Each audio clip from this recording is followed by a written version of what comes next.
Oke, assalamualaikum warahmatullahi wabarakatuh. Balik lagi bareng gue, Fahmi, di Baper TV. Dan pada kesempatan malam hari ini, gue akan membawakan kisah horor, dimana kejadian ini cukup membuat bulu kuduk kita merinding, teman-teman. Nonton cerita ini dari awal hingga akhir. Berikut adalah ceritanya.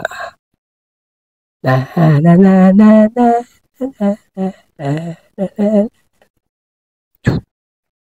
Oke, cerita ini adalah berawal dari tentang kisah. Sebelumnya, gua disclaimer dulu, kisah ini adalah kisah nyata.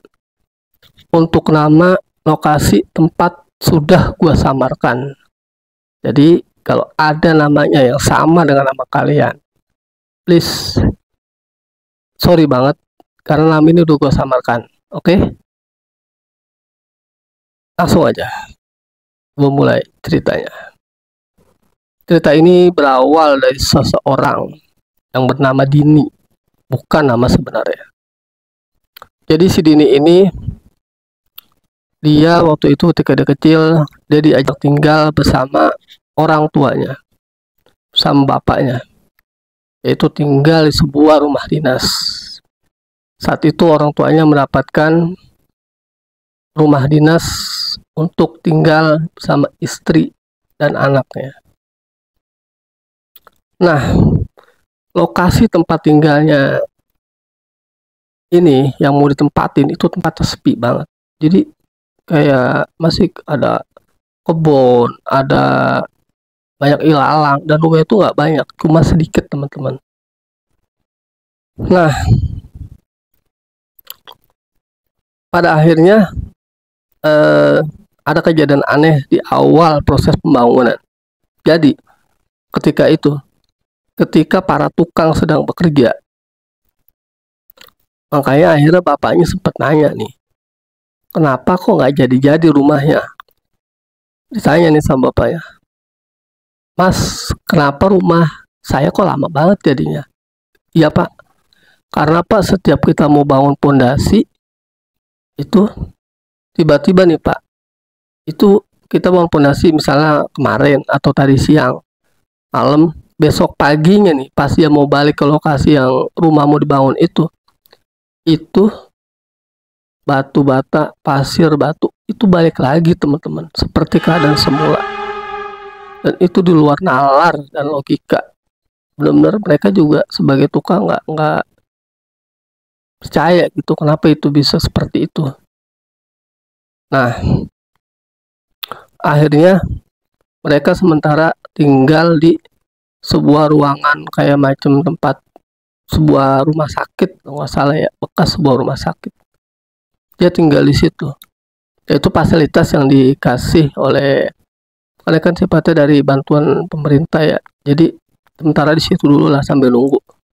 Nah, berjalannya waktu nih teman-teman, ketika itu dia punya seorang kenalan yang pada saat itu dia ditawarin tuh untuk minta dicarikan, dibantu solusinya.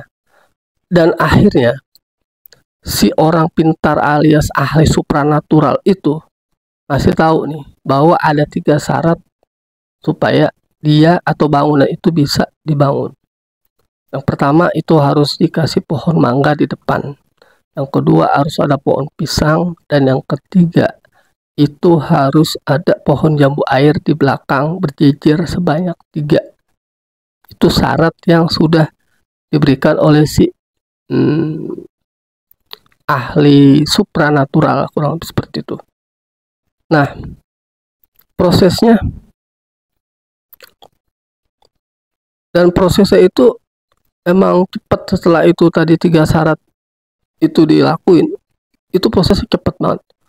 Sampai ada suatu keanehan, itu tukang itu tenaganya jadi dibari bangun pondasi, bangun tembok-tembok, terus sampai ke atap-atap, sampai ada jadi rumah. Itu cepet banget, dan ibaratnya tuh kayak orang nggak kelelahan gitu teman-teman. Jadi aneh lah gitu, ibaratnya kayak gitu.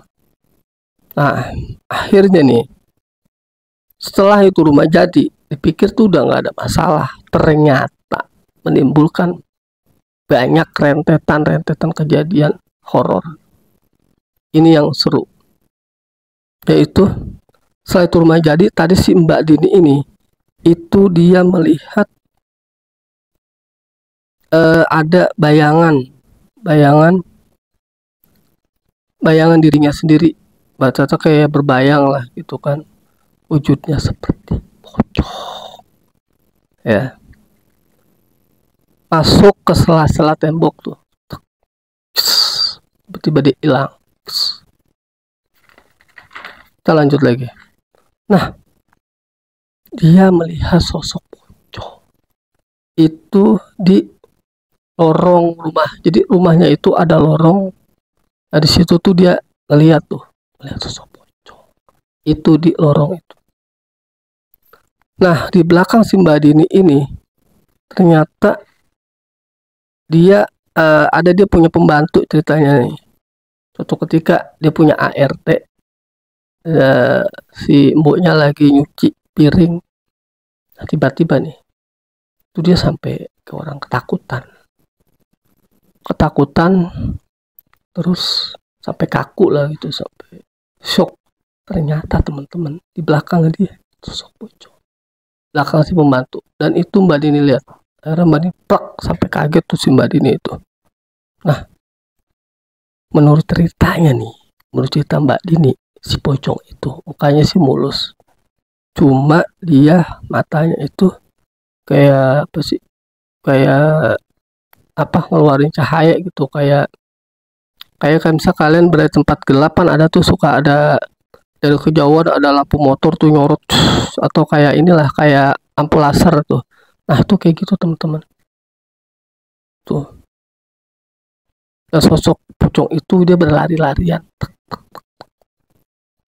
Nah, pada tengah malam suatu ketika, karena emang dia saat itu sedang lari-lari nih, jadi ketika itu dia ditinggal sama orang tuanya ada keperluan lah, ditinggal, terus dia dititipin tuh sama perawat. Ketika itu mereka larian capek, akhirnya mereka lapar kan, mereka pengen nyari bakso lah istilahnya.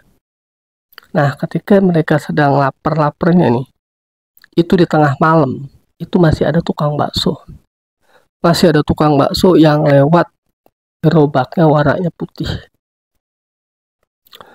Tukang bakso itu nggak banyak bicara teman-teman.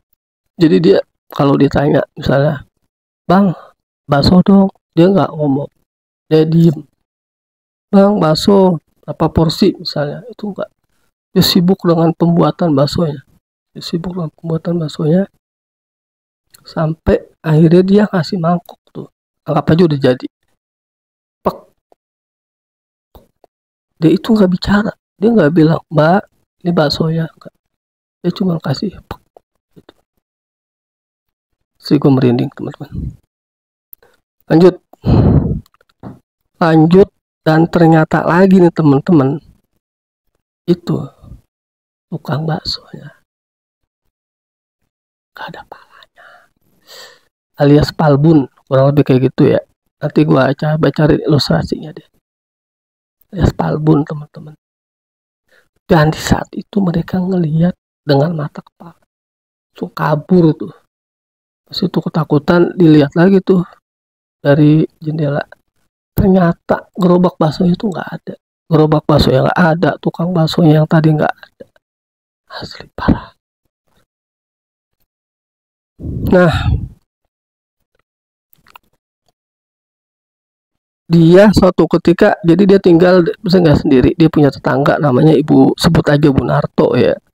Bu Narto ini punya pohon kelapa di depan rumahnya. Suatu ketika Bu Narto pulang kondangan lah istilahnya, dia pulang kondangan, dia lewat tuh depan rumah dia, ada pohon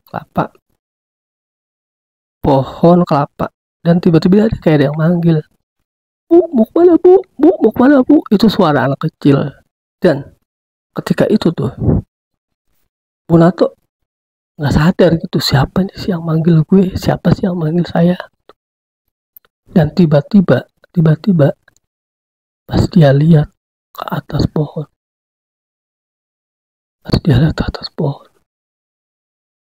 kepala, cuma kepala yang manggil dia dari atas pohon, kelapa teman-teman. Bu Narto saat itu langsung lari teman-teman, terbirit-birit, takutan. Siapa yang nggak takut? Gue aja merinding bacain cerita. Kita lanjut. Selanjutnya, nah suatu ketika ada suatu kejadian lagi nih. Jadi di dalam rumahnya itu ada kompor, ya kan, di dapur tuh. Ketika memasak, ketika itu baby sisternya ART itu melihat ada sosok kepala di atas kompor. Tuh bayangin nggak kalian? Di atas kompor ada kepala. Dan ketika itu dia sudah cukup besar waktu itu ya. Akhirnya dia melihat ya seperti apa yang pernah dia lihat waktu itu kan. Itu ada yang kayak begini, itu dia loncat-loncat. Itu dia ngeliat sendiri itu dia udah, menurut cerita itu dia sudah kuliah, sudah besar lah. Kita percepat sedikit teman-teman. Dia sudah kuliah. Atau suatu ketika lagi nih dia mandi biasalah. Itu air nggak ada yang nyangkut di tubuhnya alias kering. Padahal dia lagi mandi, lagi basah-basahan, itu nggak ada air sama sekali. Parah. Nah, teman-teman, yang anehnya lagi nih, ketika itu jadi orang tuanya pergi. Nah, ketika itu dia ditinggal nih di rumah itu ya, udah besar. Tiba-tiba dia ngeliat ada mamanya di kamar tidur dalam keadaan ini kaku, nggak ngomong apa-apa. Nah, pasti bangun cukup, mamanya langsung bangun begitu kan, cok, tapi nggak bicara. Akhirnya dia penasaran, dia telepon lah sama ibunya, Bu atau mama ada di mana sekarang? Lah, kan udah dibilang mama lagi di rumah, jadi nggak usah di rumah pamannya ya, di rumah pamannya. Terus ada dia bilang, kamu ngapain di rumah, kan udah dibilang kamu jangan tinggal di rumah, udah kamu di situ aja diem-diem itu ibaratnya. Cuma dia nggak ngerti nih teman-teman, dia tetap tinggal di rumah gitu kan. Akhirnya dia sampai bingung tuh, lah tadi yang tidur di itu siapa, tidur di sofa itu siapa? Itu persis kayak maknya dia. Langsung saat itu juga teman-teman, dia pulang kuliah tuh tadi dia cabut lagi, nyari ojek, telepon segala macam, bisa hubungi, dia cabut langsung ke kampus. Parah. Dan emang rumah dinas yang tadi dia tungguin emang ya cukup angker, dan ternyata itu ada sejarah ya teman-teman. Ternyata nih rumah dinas itu dulunya bekas kasusnya, waktu itu kan zaman PKI ya. Menurut ceritanya di zaman PKI itu ada orang-orang korban kebiadaban PKI yang disembelih istilahnya. Itu ditaruh tuh di daerah rumah itu, padahal sampai ke jalan-jalan. Akhirnya berefeknya ke salah satu bangunan ataupun lokasi. Waktu itu kan memang belum ada rumah ya, saya di lokasi tanah itu masuk daerah lokasi rumah dinas yang dia tunggu saat itu teman-teman. Makanya rumah itu angker, serem gitu. Jadi ya saat itu akhirnya sebenarnya sih dia punya kakak gitu kan, ada banyak cerita, kakaknya pun ngalamin hal-hal yang seperti itu.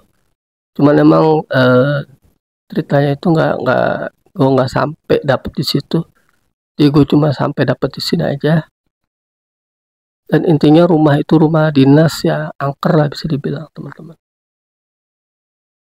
Oke, gua rasa cerita kali ini gak cuman gue yang merinding, gue yakin kalian yang nonton video ini pasti merinding karena serem banget teman-teman. Oke, makasih banyak yang udah join dari awal hingga akhir. Dan buat kalian yang baru berkunjung di Baper Pipi, jangan lupa bantu gue support dengan cara subscribe, like kalau cerita ini bagus, dan share, komen sebanyak-banyaknya. Dan kalau kalian punya cerita, bisa kirim ke bapertv@gmail.com. Nanti gue akan bawain cerita horor kalian. Makasih banyak. Spesial malam Jumat. Salam rinding akhir kata. Gue Fahmi, Kota Depok. Salam Ghost Enemy. Wassalamualaikum warahmatullahi wabarakatuh.